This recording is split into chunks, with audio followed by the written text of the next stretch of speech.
Everyone needs a little hero. Chapter 25. Motivating a hero.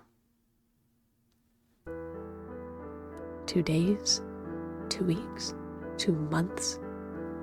How long had it actually been since Hero had been captured, world shattered into a million tiny pieces? Everything he thought and everything he hoped about humankind had been dashed with a single person's act.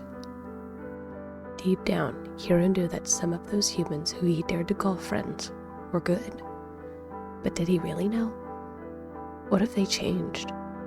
What if they suddenly saw him like how Lily did? What if they wanted him to stay?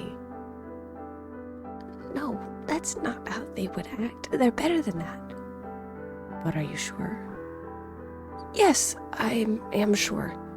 They care about me. They wouldn't have helped me get back if they didn't care about me. I'm sure Lily would have cared about you, or rather cared for you. Pet, pet, pet, pet.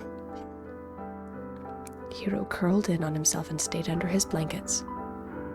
If Hero was grateful for anything from his experience, it was that his parents only asked him what happened and didn't lecture him too hard about being friends with humans. His siblings could only say over and over that they were glad he was back, and that he could trust them. He guessed that they thought he had learned his lesson about being too friendly with humans. Yes, he had learned his lesson, and it hurt. It hurt like the finger-shaped bruises on his torso. It hurt like an untouchable ache deep in his chest. Each breath seemed to remind him how close he had actually come to a possibly grisly end. He thought about how Ray had so bravely gone out into the open, risked his life, to bring Hero back to his friends and family. He now understood a little of what Ray went through when he talked about meeting Ashlyn for the first time, and why his encounter with Sam had freaked him out so much. Still, the strength he showed coming after him. Hero felt tears prick the edges of his eyes. He wasn't heroic. He wasn't brave. He couldn't even save himself. How was he supposed to help others if he couldn't help himself? Hero pulled the covers over the top of his head and cried silently, stifling his sobs with his crochet pillow that his sister gave him as soon as he came home. He rolled over and let his tears flow. He didn't ever want to leave that bed again, and maybe he never would. The Rafters family had received extreme criticism after what happened to Hero got out to the rest of the community. It was the borrower who had seen Hero get captured who began warning everyone, albeit prematurely, that they needed to prepare to flee for their lives, and that the Rafters' child, Hero, had been taken. Everyone felt terrified, and some families even prepared to leave at a moment's notice. It took everything in Casper's power to reassure the community that once found him an immovable pillar when it came to issues of being seen by the humans. He had to confess how they managed to retrieve Hero, and this is what shook the community's faith in them. Thankfully, there was no mass exodus. Many of them found the prospect of moving more terrifying than being found and needing to flee in the moment. This did little to soothe the Rafters' nerves. Still, what mattered was that their secret was still being kept, and that Hero was back, safe and sound. They saw the change in their son, and they sadly could think of nothing to lift his spirits. After their rescue mission, Hero hadn't quite bounced back. From what Soren had said, and based on what they understood when Hero confessed what he had been doing, he truly believed that borrowers and humans could coexist safely with one another. They knew his spirits were crushed, but the only thing that could truly heal that wound was time. It wasn't until they heard a knock at their door, opened it, and saw none other than Ray that they felt a glimmer of hope for their son.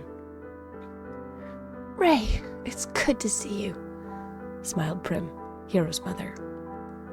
The borrower mother rushed forward and threw her arms around the teen, who squeaked in surprise as her arms completely encased him.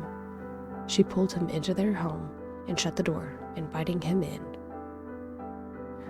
"Hello, Mrs. Rafter," he said, voice slightly muffled by the mother's loving embrace. "Oh, my dear, I just want to say thank you again for everything you did for our hero," she said, tears threatening to spill over the corners of her eyes. She pulled away and looked the borrower teen in the face. He still had a deep cut over his right eye by his brow, but it looked like it was healing nicely. He had a few bumps and scrapes on his arms too, but his smile was still as bright as ever. "Of course, he's my best friend. I'd do anything for him," said Ray. "And actually, I came by to see how he was doing. I haven't seen him in a while." At this, the whole Rafters family was quiet. "He's been recovering," said Prim, throat tight. She had been trying everything to tempt Hero out of his room for more than a few hours ever since that fateful day 2 weeks ago. Ray nodded and looked to his friend's room. "Makes sense," he muttered. "I remember my first scare with humans. It's something you don't forget." At the sound of Ray's voice, the rest of the Rafters family emerged from their various rooms or stopped what they were doing to look at Ray. Everyone except for Hero, who was still in his room. Can we get you anything?" offered Prim. Ray shook his head politely. "No, thank you. If it's all right, I would like to see Hero. If it's okay with you, of course," said Ray. At this, the family seemed to brighten and nodded vigorously. "Absolutely. Go on in," invited Prim. Ray nodded and walked across the room toward Hero's door. "Oh, and Ray." "Thank you." Ray smiled before turning back and slipping into Hero's room. Hero could have sworn that he heard Ray's voice in the other room. What was he doing here? Come to visit? Check up on him? He wasn't sure. Light suddenly flooded into his dark room, and then darkened almost as quickly. Ray took a survey of the room, seeing only darkness until his eyes adjusted. He saw a lump in Hero's bed, which could only be the borrower he was looking for. Ray knew the feeling and wanted more than anything to stop Hero's hurt. But it wasn't something he could do. It was something Hero had to do for himself. But that didn't mean that Ray couldn't help him. "Hey, Hero," said Ray, as he walked over and sat on the ground near his friend's covered head. The covers shifted ever so slightly before Ray heard something. "Hey," said Hero, voice muffled by the blanket on top of him. "I haven't seen you in a while," said Ray, pulling his legs into a pretzel. "Yeah," sighed Hero. I haven't wanted to go out." "Because you're afraid of what other borrowers will say to you about what happened? Or because you feel like your world has been turned upside down?" Hero felt himself shrink in on himself from under the covers. He hadn't quite thought about what the other borrowers would say to him. He doubted they would be as kind as his family had been. The thought made him shrink further beneath the covers. "Both," he mumbled. Ray sighed. He hated seeing his friend this way, but it was painfully obvious Hero wasn't close to wanting to leave his self-pity. This was dangerous. Ray remembered how he felt when he was stuck to the glue trap, found by the older human lady, and then found in the trash by Ashlyn. He remembered the hopelessness of thinking he was going to be a pet, living in a cage for the rest of his life. He recalled the dread and terror he felt when he thought Soren had traded himself for their safety. Ray also remembered that, instead of shying away, he rose to face that terror by confronting Ashlyn to get his brother back. While Hero had many great qualities, it seemed like he was having a hard time rising to this challenge. Coddling him wasn't going to be the answer. reassuring him, and getting Hero back out helping people was the only way to tell him that what he was doing mattered. And Ray had just the perfect idea for it. "Look, Hero," started Ray. "I get that you're going through a lot of thoughts and feelings. I've been there too. It's scary, and you've never felt smaller in your whole life than when you have no power. But, Hero, you can't let it get to you. You can't let it change who you are." Ray watched as the blankets pulled down ever so slightly to reveal the top of Hero's head, and his green eyes, which were slightly puffy and red-rimmed. "But it did," muttered Hero. It did change me. I was wrong. Everything I believed was wrong." "No," interjected Ray. "Not everything. You're forgetting all of the most important things about what it was that you were doing. Sure, you wanted to prove that humans weren't all like the stories we've been told all our lives, but you did prove that. You met Eliza and Sam and Watney and Maggie and Ashlyn, right?" "Well, yeah, but," mumbled Hero. "But nothing. Hero, you are forgetting your other goal, helping people. I'm sure you didn't set out to become friends with all of the humans you came across, right?" asked Ray. Hero had to think about it for a minute. True, he hadn't set out to become friends with all of the humans he was helping. It just so happened that he ended up becoming friends with them. Still, he felt the sickness rising in the back of his throat. "It doesn't change anything," said Hero. He sounded deflated and sad. "Hero, it changes everything. You're letting one instance with one person get under your skin. You've forgotten your purpose. Every hero goes through it, right?" asked Ray, getting to his feet to better plead his case.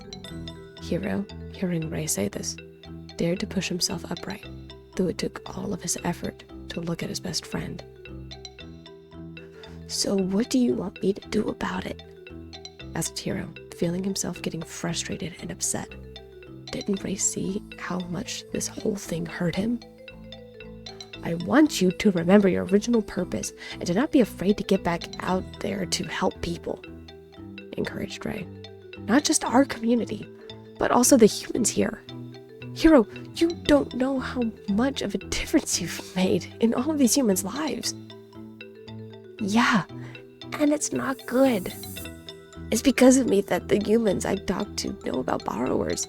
It's because of me that the whole community is terrified that the floorboards are going to go up and that we're going to be hunted down.